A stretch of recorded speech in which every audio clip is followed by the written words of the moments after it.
هذه الأكوامين الأفضلين وعلى من والاهم وتبعهم وسار على نهجهم واستنى بسنتهم إلى يوم الدين. ما بعد، فقد قال الله تبارك وتعالى في شان عظمة حبيبه الكريم: أعوذ بالله من الشيطان الرجيم، بسم الله الرحمن الرحيم.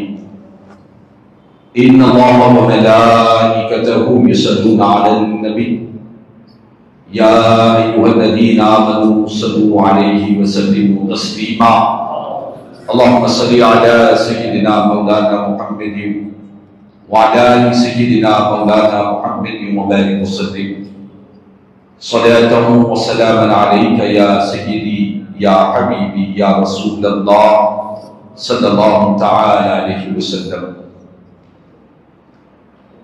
معزز حاضر محترم سامعین کرام، شیخ نشین پر رونق افروز معزز و مکرم پیر طریقت حضرت سید شاہ پیر ہاشم صاحب قبلہ دامت برکاتہ العالیہ و فرزند حضرت پیر طریقت سید شاہ سراج بابا صاحب قبلہ دامت برکاتہ العالیہ اور امام مسجد خادہ قابل احترام و معزز و مکرم علماء کرام، مصلیان مسجد اور شہر حیدرآباد سے میرے ساتھ تشریف لائے حضرت علامہ مولانا حافظ القاری سید معین الدین قادری شفیع صاحب مدثر اللہ العالی اور ناظم جلسہ اور حضرت مولانا فخر الدین صاحب مدثر اللہ العالی و دیگر ذمہ داران منتظمین. الحمدللہ اللہ پاک کا فضل و کرم ہے کہ اللہ پاک نے آج ہم تمام کو ایک باعظمت اور باکرامت ہستی کے ذکر کے لیے اللہ نے کو جمع فرمایا. ایک باعظمت اور باکرامت اور ولایت کے شہر ولایت کی سرداری اللہ نے جن کو عطا فرمائی. دنیا جینے حضور قطب ربانی محبوب سبحانی قدیر نورانی سیدنا شیخ عبد القادر جیلانی سرکار پیران پیر حضور سیدنا غوث العظم دستگیر رضی اللہ تعالیٰ عنہ کے نام سے دنیا یاد کرتی ہے. نہ صرف آپ ولی ہیں بلکہ ولیوں کے سردار ہیں. گزشتہ مہینہ گیا ہے ربیع الاول کا مہینہ اور یہ ربیع الثانی کا مہینہ. یہ دیکھیں اللہ پاک نے کیسی نسبت رکھی ہے ان دونوں مہینوں میں، کیسی نسبت رکھی ہے. ربیع الاول کا جو مہینہ ہے وہ تاجدار انبیاء کا مہینہ ہے اور ربیع الثانی کا جو مہینہ ہے یہ تاجدار اولیاء کا مہینہ ہے. جو مہینہ گزرا ہے وہ نبیوں کے سردار کا مہینہ گزرا ہے اور جو مہینے میں آپ اور ہم موجود ہیں یہ ولیوں کے سردار کے مہینے میں جمع. اللہ کا شکر ادا کرے کہ اللہ پاک نے ہمیں تاجدار انبیاء کے ذکر کی بھی توفیق دی، تاجدار اولیاء کے تذکرے کی بھی توفیق عطا فرمائی. ہم اہل سنت پر کتنا کرم ہے اللہ کا، آپ غور کریں. ہم اہل سنت پر اللہ کا کتنا کرم ہے کہ اللہ نے ہم کو رسول دیا ہے تو رسول اعظم دیا ہے. اللہ نے ہم کو امام دیا ہے تو امام اعظم دیا ہے. اللہ نے ہم کو پیر دیا ہے تو غوث اعظم دیا ہے. ہم رسول اعظم کو اور امام اعظم کو اور غوث اعظم کو ان سب کے دامن کو تھامے ہوئے ہیں اور یہی ہماری بخشش کا ذریعہ ہے. نعرہ تکبیر، نعرہ رسالت، عظمت غوث اعظم. ایک عاشق صادق نے کہا واہ غوث کیا مرتبہ ہے بالا تیرا. واہ غوث کیا مرتبہ ہے بالا تیرا، اونچے اونچوں کے سروں سے قدم ہے اعلیٰ تیرا، سر بھلا کوئی کیا جانے کیسا ہے تیرا، سر بھلا کوئی کیا جانے کیسا ہے تیرا، اولیاء ملتے ہیں آنکھیں وہ ہے تلوہ تیرا، اولیاء ملتے ہیں آنکھیں وہ ہے تلوہ تیرا، کیا دبے جس پہ ہو حمایت کا پنجہ تیرا، کیا دبے جس پہ ہو حمایت کا پنجہ تیرا، شیر کو خطرے میں لاتا نہیں کتا تیرا، شیر کو خطرے میں لاتا نہیں کتا تیرا۔ یہ میرے غوث پاک جو ولیوں کے سردار ہے، جن کو اللہ پاک نے وہ شان، وہ مقام، وہ مرتبہ عطا کیا ہے کہ سیرت کی کتابوں میں لکھا ہے کہ جب میرے غوث پاک کی ابھی ولادت نہیں ہوئی، ولادت سے پہلے آپ کے والد محترم حضرت سیدنا ابو صالح موسیٰ جنگی دوست رحمت اللہ تعالی علیہ، آپ کے والد محترم کے خواب میں میرے آقا کریم رؤوف الرحیم امام الانبیاء رحمت للعالمین صلی اللہ علیہ وسلم حضور کا دیدار ہوا، میرے آقا کی جلوہ افروزی ہوئی، اور حضور نے فرمایا اے ابو صالح، یا ابا صالح، اعطاک اللہ ابنا صالحا وهو ولدی ومحبوبی ومحبوب اللہ تعالی۔ حضور نے فرمایا کہ اے ابو صالح، مبارک ہو تم کو، مبارک ہو تم کو کہ اللہ تعالیٰ نے تجھے ایک نیک صالح بیٹا عطا فرمایا ہے، نیک صالح بیٹا عطا فرمایا ہے۔ اور وہ بیٹا کون سا ہے؟ فرمایا وہ میرا بھی بیٹا ہے، وہ میرا بھی بیٹا ہے۔ اور آگے میرے آقا نے فرمایا کہ اے ابو صالح، وہ میرا بھی محبوب ہے، اللہ کا بھی محبوب ہے، وہ محبوب سبحانی ہے، اس سے رب بھی محبت کرتا ہے، رب کا حبیب بھی محبت کرتا ہے۔ قربان جائیں، آج جامع مسجد مارکیٹ میں بیٹھے ہیں، اس غوث پاک کا ذکر کر رہے ہیں جو اللہ کے بھی محبوب ہے، اللہ کے رسول کے بھی محبوب ہے۔ اپنے مقدر پر ناز کرو، اپنے آپ پر فخر کرو، اللہ کا شکر ادا کرو کہ اللہ پاک نے ہمیں کیسی ہستی کے ذکر کے لیے یہاں پر جمع فرمایا ہے۔ قابل مبارکباد ہے، یہ نورانی ہستیاں یہاں بیٹھی ہوئی ہیں، ان کی نگرانی میں 11 روز تک سرکار پیران پیر کی عظمتیں سنائی جا رہی ہے، 11 روزہ محافل کا انعقاد لایا گیا ہے۔ یہ کوئی بے مقصد نہیں ہے، یہ کوئی بے مقصد نہیں ہے، یہ بہت بڑا مقصد ہے کہ دلوں میں اللہ والوں کی محبت کو بٹھائی جا رہی ہے، اللہ والوں کی محبت دلوں میں بٹھائی جا رہی ہے۔ اور یاد رکھ لے، جس کے سینے اللہ والوں کی محبت سے خالی ہیں، وہ کے سینے ایسے ہیں گویا کہ ایک ویران گھر کی طرح ہے، ویران گھر کی طرح ہے۔ جو اللہ والوں کی محبت سے جن کے سینے خالی ہے، جو اللہ کے ولیوں سے محبت نہیں کرتے، پیار نہیں کرتے، اور ان کا ذکر سننے کو اپنے لیے ایک بوجھ سمجھتے ہیں، یاد رکھیں اللہ والوں کا ذکر کرنا یہ اللہ کی سنت ہے، یہ اللہ کی سنت ہے۔ آپ پوچھیں وہ کیسے؟ ہم کہتے ہیں کہ جذبات میں آ کر نہیں کہہ رہا ہوں، کوئی اس میں مبالغہ آرائی کی بات نہیں کر رہا ہوں، اللہ کے ولیوں کا ذکر کرنا یہ اللہ کی سنت ہے، یہ اللہ کا کلام قرآن ہمیں کہہ رہا ہے، قرآن کہہ رہا ہے، قرآن اللہ کا کلام جس پر ہمارا ایمان ہے، ہر مومن کا ایمان ہے، وہ قرآن اللہ والوں کے ذکر سے بھرا ہوا ہے۔ قرآن مجید میں اللہ تعالیٰ نے نبیوں کا تو ذکر کیا، پیغمبروں کا ذکر کیا، نبیوں اور پیغمبروں کے ذکر کے ساتھ ساتھ اللہ نے اپنے ولیوں کا بھی ذکر فرمایا، اپنے ولیوں کا بھی ذکر فرمایا ہے۔ کون سے ولی؟ قرآن مجید میں اللہ پاک نے ایک اللہ کے ولی کا ذکر کیا جن کا نام کیا تھا؟ جن کا نام حضرت آصف بن برقیہ تھا۔ کیا نام تھا؟ سب مل کر کہیں بھائی،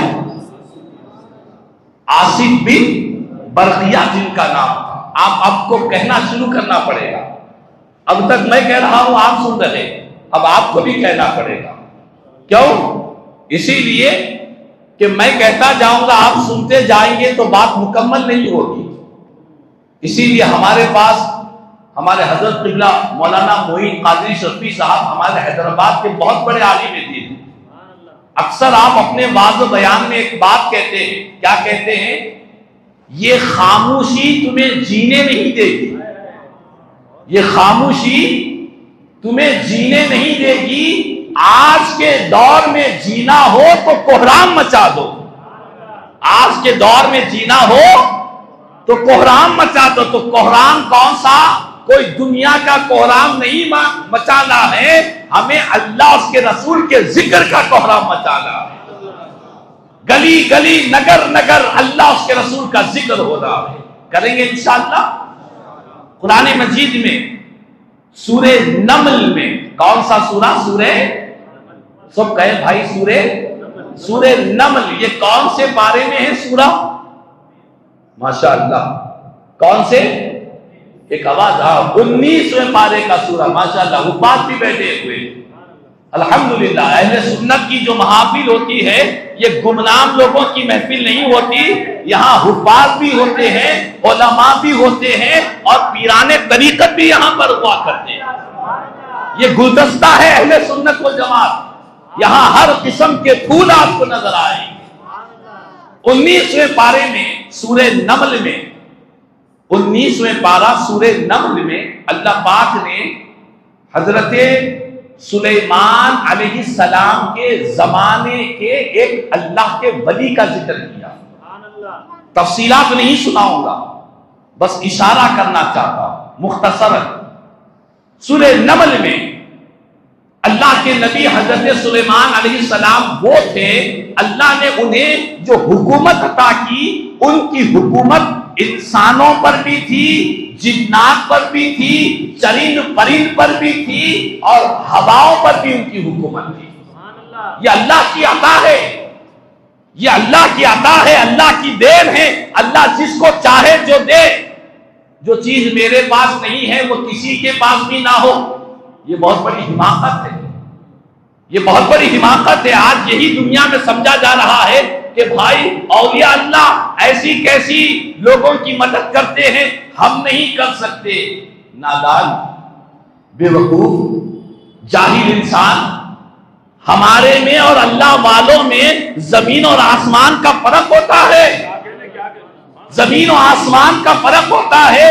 زمین سے نکلتا لوہا بھی نکلتا ہے، پتل بھی نکلتا ہے، زمین سے سونا اور چاندی بھی نکلتا ہے۔ زمین سے نکلنے والی ہر چیز برابر نہیں ہو سکتی۔ لوہے کا ریٹ کیا ہے مارکیٹ میں معلوم کریں، سونے کا ریٹ کیا ہے معلوم کر لیں۔ ہمارے پاس دکن میں محاورہ بولا جاتا ہے، کہاں نظام علی کہاں پیاس علی۔ مطلب یہ کہ جو بڑی شان والے ہوتے ہیں، مقام والے ہوتے ہیں، ان کا ذکر اللہ قرآن میں بیان فرما رہا ہے۔ قرآن میں کیا ہے؟ حضرت سلیمان علیہ السلام کے زمانے میں ایک مرتبہ آپ نے دیکھا کہ ان کا ایک پرندہ ہے جس کا نام تھا ہد ہد۔ کیا نام تھا؟ آپ قرآن پڑھیں گے سورہ نمل میں یہ کلمہ آپ کو ملے گا، ہد ہد پرندہ تھا۔ آپ نے کہا کہ کیا بات ہے، میں اس پرندے کو نہیں دیکھ رہا، ہمیشہ یہی رہتا ہے، آپ وہ غائب ہو چکا، کافی دیر سے نہیں دکھا۔ تو کچھ دیر کے بعد، واقعہ طویل ہے، کچھ دیر کے بعد وہ ہدہد پرندہ آیا آپ کے دربار۔ آپ نے اس سے وجہ پوچھی کہ کہاں چلا گیا تھا، اتنی دیر غائب کیوں ہو گیا تھا؟ تو عرض کیا کہ حضرت، اے اللہ کے نبی، اللہ کے پیغمبر، میں آپ کی بارگاہ میں ایک خبر لے کر آیا ہوں، ایک خبر لے کر آیا ہوں کہ فلاں ایک مقام میں ایک بہت بڑی وقت کی ملکہ جس کا نام سبا ہے، بلقیس ملکہ سبا، اور بلقیس نام کی ایک خاتون ہے، اور اس خاتون کا بہت بڑا تخت ہے، اس تخت کے بارے میں میں آپ کو خبر دینے کے لیے آیا ہوں۔ تو حضرت سلیمان علیہ السلام نے اپنے درباریوں سے پوچھا، اے میرے درباریوں، ایکم یاتینی بعرش قبل ان یاتونی مسلمین، آپ نے پوچھا کہ اے میری قوم، تم میں سے کون ہیں جو اس بلقیس کے تخت کو اٹھا کر میرے دربار میں پیش کر سکے؟ کون تم میں سے ہے؟ تو قرآن مجید میں کہا گیا قال عفریت من الجن، جنات میں سے ایک عفریت کھڑا ہوا، اس نے آ کر کہا کہ حضرت میں آپ کے پاس اس تخت کو لاؤں گا، لیکن وقت اتنا ہوگا کہ آپ کا دربار ختم ہونے سے پہلے آپ کے دربار میں پیش کر دوں گا۔ حضرت سلیمان علیہ السلام نے کہا کہ نہیں، مجھے اور جلدی چاہیے، مجھے اور جلدی اس کا تخت چاہیے، میرے دربار میں کون لا سکتا ہے؟ تو سیرت کی کتابوں میں مفسرین کرام نے اس کو بڑی وضاحت کے ساتھ بیان کیا۔ قرآن میں کہا گیا کہ اس وقت حضرت سلیمان علیہ السلام کے پاس ایک آپ کے دربار میں ایک اللہ کے نیک بندے، اللہ کے ایک ولی وہاں پر موجود تھے، جن کے بارے میں قرآن کہتا ہے قال الذی عنده علم من الکتاب، جن کے پاس کتاب کا علم تھا، جن کے پاس کتاب کا علم تھا، وہ کھڑے ہوئے، انہوں نے عرض کیا اے اللہ کے پیغمبر، میں آپ کے دربار میں بلقیس کا وہ مضبوط، طاقتور اور بڑے بڑے ہیرے جواہرات سے جڑا ہوا وزنی جو تخت ہے، میں آپ کے دربار میں لا کر پیش کروں گا۔ کتنے ٹائم میں، کتنے وقت میں؟ کہا من قبل ان یرتد الیک طرفک، کہا کہ آپ اپنے دربار میں بیٹھے رہیں اور آپ کے پلک مارنے سے پہلے میں آپ کے سامنے پیش کر دوں گا۔ نعرہ تکبیر، نعرہ رسالت، عظمت غوث اعظم و اولیاء کرام، پلک مارنے سے پہلے آپ کے دربار میں پیش کر دوں گا۔ اب یہاں پر مفسرین علماء حق کہتے ہیں یہ کون سی طاقت تھی، یہ کون سا پاور تھا جو حضرت عاصم بن برقیہ ان کا نام تھا، یہ کون سا پاور تھا؟ کہا کہ یہ کوئی اور پاور نہیں تھا، یہ اللہ نے ولایت کا پاور عطا فرمایا تھا، یہ ولایت کا پاور تھا کہ تخت بلقیس ایک لمحے میں پلک مارنے سے پہلے حضرت سلیمان کے دربار میں پیش کر دیا گیا۔ اور یہ کون ہیں؟ یہ ولی تو ہیں یقیناً، لیکن کس دور کے ولی ہیں؟ کس دور کے ولی ہیں؟ یہ دربار سلیمان کے ولی ہیں۔ دربار سلیمان کے ولی کی یہ شان، تو دربار مصطفیٰ کے ولیوں کی شان کا عالم کیا ہوگا؟ جو نبی حضرت سلیمان کے بھی سردار ہے، جو سارے نبیوں کے سردار ہے، جو سارے نبیوں کے امام ہیں، اس امام الانبیاء کی امت کے اولیاء کی شان کا عالم کیا ہوگا؟ اور یہاں تک کہ علماء نے کہا کہ وہ عاصم بن برقیہ جن کا نام تھا، قرآن کہتا ہے کہ ان کو کتاب کا علم دیا گیا تھا، کتاب کا علم، کتاب کے علم کی یہ شان ہے اور جس ولی کو اللہ نے کتاب مبین کا علم عطا فرمایا ہے ان کی شان کا عالم کیا ہوگا۔ تو اگر ولیوں کی شان کا اندازہ لگانا ہو، ان کی کرامتیں اگر کسی کے دل میں داخل نہیں ہو رہی ہے، کچھ نہیں کرے، ایک مرتبہ سورہ نمل کو پڑھ لیا کریں، سورہ نمل کو پڑھیں، بار بار پڑھیں، سورہ نمل کے اس واقعے کی تفسیر کو پڑھیں، اور جب پڑھیں گے ایمان کی نظر سے، عقیدے کی نظر سے، محبت کی نظر سے، اور دل میں جستجو اور حقانیت اور صداقت کی نظر سے اگر قرآن پڑھیں گے، قرآن کی ہر آیت ولی کی شان کو بیان کرتی ہوئی نظر آئے گی۔ تو ضرورت اس بات کی ہے، آج ہم اللہ والوں کے ذکر میں یہاں جمع ہے۔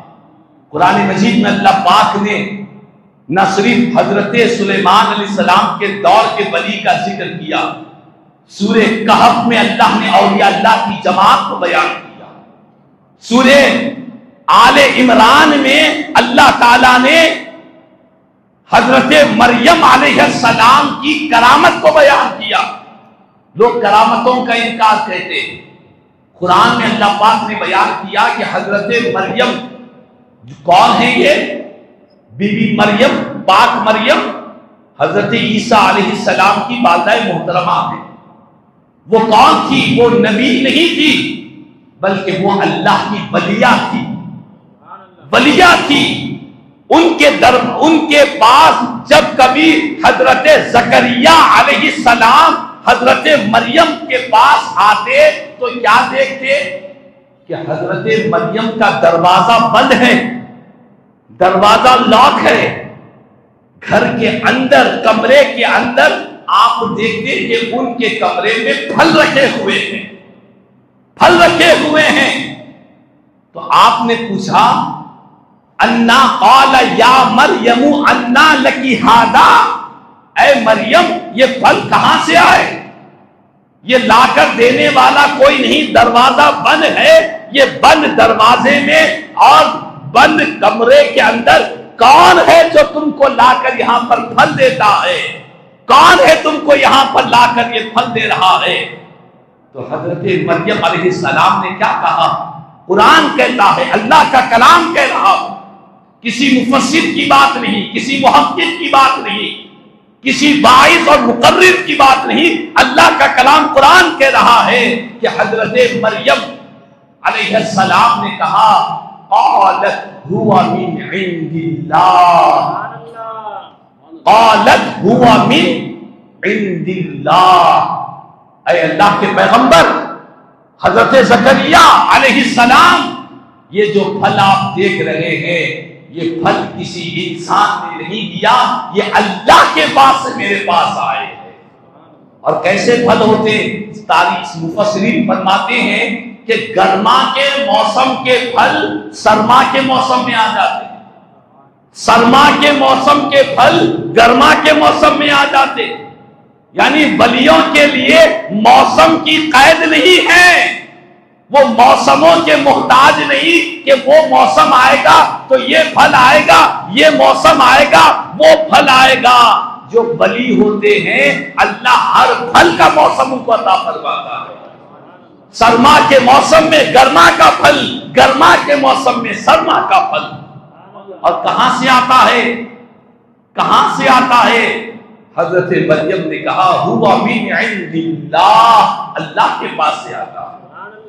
آج ہمارے پاس بعض نادان لوگوں کو مغالطہ ہو گیا کہ ولیوں کے پاس اتنی طاقت، اتنا پاور، اتنے اختیارات، غوث پاک کو کوئی یہاں پر بیٹھ کر یا قطب یا غوث اعظم یا ولی روشن ضمیر بندام درماندام جستو ندارم دستگیر بردرے درگاہ والا سائلم اے آفتاب خاطرے ناشاد را کن شاد یا میرانے پیر۔ آج ہم دعا کرتے ہیں نہیں کرتے؟ یہاں بیٹھ کر غوث پاک کو پکار رہے، یہاں بیٹھ کر غوث پاک کو آواز دے رہے مدد فرمائیے۔ اب آپ کہنے والے جو ہمارے نواقف قسم کے لوگ ہیں، اور لوگوں کو گمراہ کرتے کہ دیکھو تم یہاں بیٹھ کر پکار رہے ہو، وہ کیسے مدد کریں گے؟ وہ کیسے مدد کریں گے؟ قرآن سے پوچھو۔ قرآن کہتا ہے ہوا من عند اللہ، ان کی جو مدد ہے وہ خود سے نہیں ہے، اللہ نے ان کو عطا فرمایا ہے، کسی ملا نے عطا نہیں کیا ہے، اللہ نے ان کو عطا فرمایا ہے۔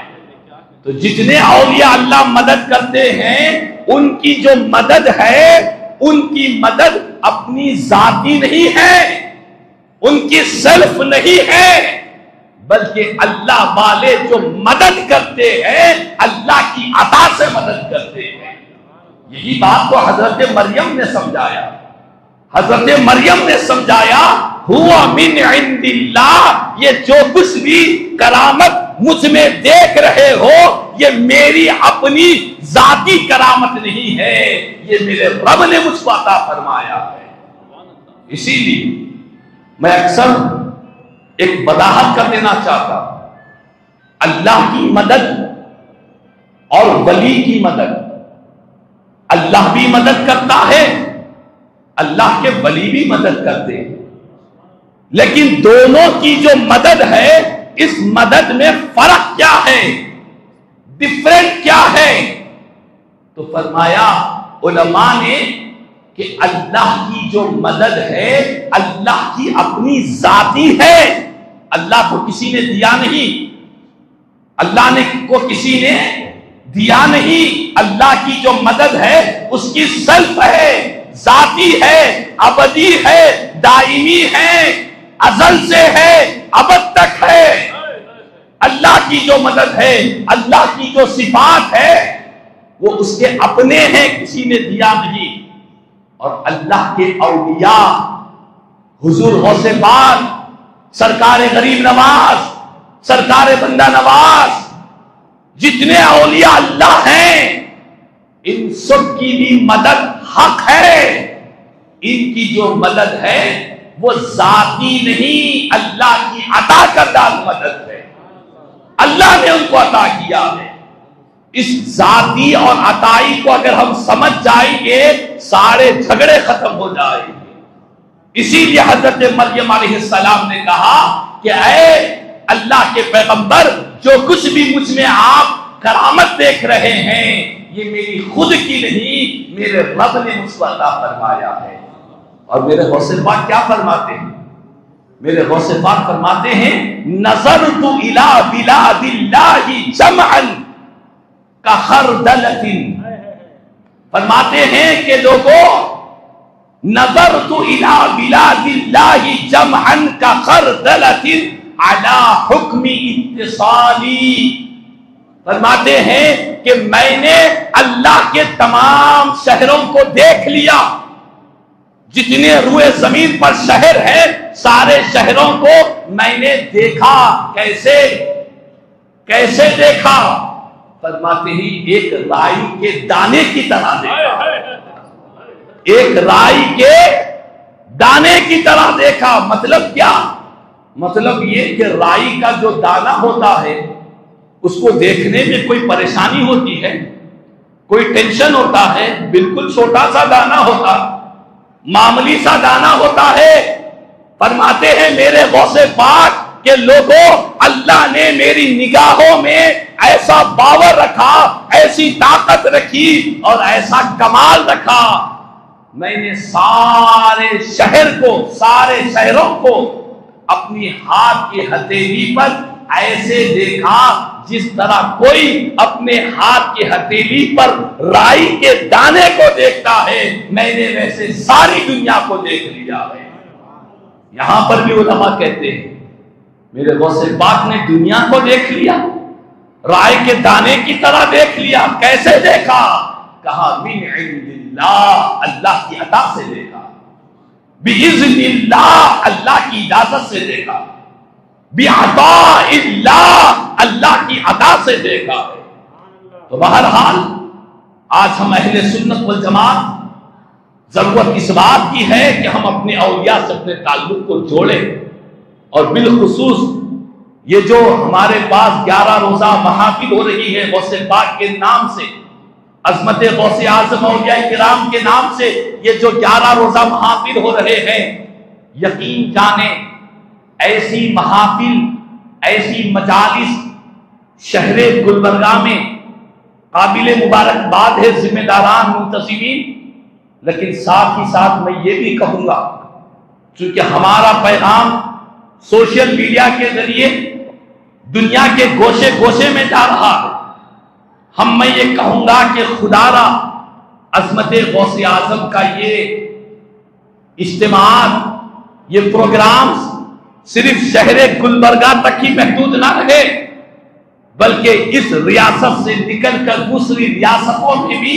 ان کاموں کی بڑی سخت ترین ضرورت ہے۔ لوگ گمراہ ہو رہے ہیں، اللہ کے ولیوں کے نام سے دور ہو رہے ہیں، گمراہ کرنے والے قرآن اور حدیث کو پڑھ پڑھ کر غلط معنی، غلط مفہوم بتا کر لوگوں کے عقیدے کو برباد کر رہے ہیں۔ آج ضرورت اس بات کی ہے کہ ہم اولیاء اللہ سے اپنے تعلق کو مضبوط کرنے کے لیے نوجوانوں کو قریب کریں۔ آج ہمارا نوجوان طبقہ دور ہو رہا ہے، کل تک 11ویں کرنے والا آج 11ویں کرنے کو نعوذ باللہ بدعت اور شرک کہہ رہا، ہو رہا یا نہیں ہو رہا؟ میں جانتا ہوں ایسے کئی باہر کے ممالک میں ہمارے نوجوان پڑھنے کے لیے جا رہے ہیں، کمانے کے لیے جا رہے ہیں، کیا پڑھ رہے ہیں، کیا کما رہے ہیں اللہ بہتر جانے، لیکن کئی کا ایمان برباد ہو رہا ہے، ایمان برباد ہو رہا ہے، عقیدے تباہ ہو رہے ہیں۔ آنے والی نسلیں ایمان اور عقیدے، بزرگان دین، اولیاء اللہ، ان سب سے دور ہوتے چلے جا رہے ہیں۔ تو خدا را آج ضرورت اس بات کی ہے کہ ہم عظمت غوث اعظم کے جلسے میں بیٹھے ہیں، اپنے ایمان کو، اپنے عقیدے کو خود بھی مضبوط کرے، آنے والی نسلوں کو بھی سرکار غوث پاک کا عاشق بنائے۔ یہ ہماری کامیابی ہے، اور اسی مشن کو لے کر یہ 11 روزہ محافل کا آغاز کیا گیا۔ مجھے امید ہے کہ انشاءاللہ یہ جو کام چل رہا ہے آنے والی تاریخوں میں اس کو سبق بنا کر دیگر ریاستوں میں بھی یہ کام ہوگا انشاءاللہ۔ اور خاص طور پر سرکار پیران پیر غوث اعظم دستگیر رضی اللہ تعالیٰ، آپ تو ولیوں کے سردار ہیں، آپ کا ذکر کثرت کے ساتھ ہونا چاہیے۔ جیسے میرے آقا کو اللہ نے سارے نبیوں میں سب سے بڑھ کر معجزات دیے، اسی طرح اللہ پاک نے غوث پاک کو سارے ولیوں میں سب سے بڑھ کر اللہ نے کرامتیں عطا فرمائی۔ میرے غوث پاک کو جامع الکرامات بنایا، آپ کو بے شمار کرامتیں عطا کی ہے۔ تو ہم سب اس اجتماع کے ذریعے اپنے ایمان کو، اپنے عقیدے کو مضبوط کریں، اور خاص طور پر علم دین کی طرف، دین کی علم کی طرف مائل ہو۔ میرے غوث پاک کا یہ معمول تھا کہ آپ کے دربار میں ایک مرتبہ ایک بہت بڑے محدث ہے، ان کا نام ہے محدث ابن جوزی، وقت کے بہت بڑے محدث ہیں، اپنے کسی ایک ساتھی کے ساتھ حضور غوث پاک کے دربار میں آئے۔ ایک قاری نے قرآن کی تلاوت کی، ایک قرآن کی آیت کو پڑھا۔ میرے غوث پاک نے قرآن کی ایک آیت کی 12 تفسیریں سنا دی۔ کتنی؟ 12، اور 12 تفسیروں کو وہ سنتے، وقت کے بڑے محدث تھے، سنتے کہتے علیم، ہاں میں جانتا ہوں، مجھے معلوم ہے، غوث پاک جو فرما رہے ہیں مجھے معلوم ہے۔ 12 تفسیروں تک کہتے رہے۔ اس کے بعد میرے غوث پاک 13ویں تفسیر، 14ویں، 15ویں تفسیریں سناتے گئے 40 تفاسیر کو سنا دیے۔ ایک آیت کی 40 تفسیریں سنائی۔ جب یہ منظر کو دیکھا تو محدث ابن جوزی پر سکتہ طاری ہو گیا۔ وقت کے اتنے بڑے محدث ہیں، کہتے ہیں قسم بخدا غوث پاک 12 کے بعد جتنی تفسیریں سنا رہے ہیں میں نہیں جانتا۔ 40 تفسیریں ہو گئی۔ اس کے بعد میرے غوث پاک نے فرمایا کہ اے لوگوں، یہ جو میں نے تفسیریں سنائی ہے یہ میں نے آل کی سنائی ہے، خال کی مطلب زبان کی سنائی ہے۔ اب ہم خال سے حال کی طرف لوٹتے ہیں، خال سے حال کی طرف لوٹتے ہیں۔ جو ظاہری تفسیریں تھی وہ سنا دی، اب باطنی تفسیریں سنا رہا ہوں۔ جیسے ہی غوث پاک کا یہ فرمانا تھا، محدث ابن جوزی وقت کے بڑے علامہ فہامہ، وقت کے بڑے عالم جب قال اور حال کی بات سنے تو دل پر اور جسم پر ایسی کیفیت طاری ہو گئی کہ آپ وزن میں آ گئے، وزن میں آ کر اپنے کپڑوں کا آپ نے پھاڑ لیا۔ کہا کہ اے غوث، کیا مرتبہ ہے تمہارے علم کا، کیا مقام ہے تمہارے علم کا، نہ کوئی تمہارے حال کا مقابلہ کر سکتا ہے، نہ کوئی تمہارے حال کا مقابلہ کر سکتا ہے۔ وہ غوث پاک جو علم کا سمندر ہے، جن کے پاس قرآن کا علم، حدیث رسول کا علم، جن کے پاس شریعت کا علم، طریقت کا علم، حقیقت کا علم، معرفت کا علم، علوم و معارف کے خزانے میرے غوث پاک کے سینے میں ہے، وہ غوث پاک نے بتلایا۔ اسی لیے ہم عاشقوں نے کہا، قسم اللہ کی لاکھوں سہاروں کا سہارا ہے، قسم اللہ کی لاکھوں سہاروں کا سہارا ہے، غلام غوث اعظم بے سہارا ہو نہیں سکتا، غلام غوث اعظم بے سہارا ہو نہیں سکتا۔ اللہ پاک نے ہمیں ایسے ولی کے ذکر کے لیے جمع کیا ہے۔ میں زیادہ وقت نہیں لوں گا، ہمارے ساتھ حیدرآباد سے تشریف لائے حافظ قاری حضرت سید معین الدین قادری شفیع صاحب، جناب محمد سمیع اللہ قادری صاحب، سید امام الدین قادری ابو اللہ رضوان صاحب، یہ خود بھی بہت بڑے ناقص حضرات ہیں، ان سے بھی ہم انشاءاللہ سلام سنیں گے۔ میں یہیں پر گفتگو کو سمٹوں گا، چونکہ ناظم جلسہ نے مجھے پہلے ہی بتلا دیا تھا کہ وقت تھوڑا زیادہ ہو چکا ہے، میں اسی لیے وقت نہیں لیتے ہوئے یہیں پر اپنی گفتگو کو سمیٹتا ہوں، اور پھر سے اس مسجد کے ذمہ داران کو، منتسبین کو، اور اس اجتماع کے لیے جو ہمارے بزرگان اور بالخصوص بارگاہوں کے اور ان مشائخین اعلام اور بارگاہوں کے سجادہ نشین کی طرف سے جو اجتماعات ہو رہے ہیں، میں مبارکبادی دیتے ہوئے اپنی گفتگو کو سمیٹتا ہوں، اور اللہ تعالیٰ سے دعا کرتا ہوں کہ اللہ پاک اس مبارک محفل کو اپنی بارگاہ میں شرف قبولیت عطا فرما۔ مولا تعالیٰ اپنے کرم سے، اپنے فضل سے یہ جو بیڑا اٹھایا ہے، اور عظمت غوث اعظم اولیاء کرام کے یہ جو منتظمین جو کام کر رہے ہیں، اللہ ان کے کاموں میں خوب برکت عطا فرما، اور ان کا سایہ رحمت اللہ اس محفل پر ہم سب پر ہمیشہ قائم و دائم فرما دے۔ اللہ پاک محترم جناب سراج بابا صاحب کو اللہ صحت و سلامتی عطا فرما۔ وہ جو درود پاک اور حجر درود کا جو آغاز کیا ہے، اور جس کے کئی سالوں سے آقا کے دربار میں کروڑوں مرتبہ حضور کے دربار میں صلاۃ و سلام عرض کر دیا گیا، اللہ ان کی محنتوں کو قبول فرما لے۔ جتنے ذمہ داران ہیں اللہ سب کو صحت و سلامتی عطا فرما، اور جو کچھ بھی ہم نے کہا ہے، سنا ہے، اللہ کہنے سننے سے زیادہ مجھے اور ہم تمام کو عمل کی توفیق عطا فرما۔ آمین۔ الحمدللہ رب العالمین، وما علینا الا البلاغ المبین۔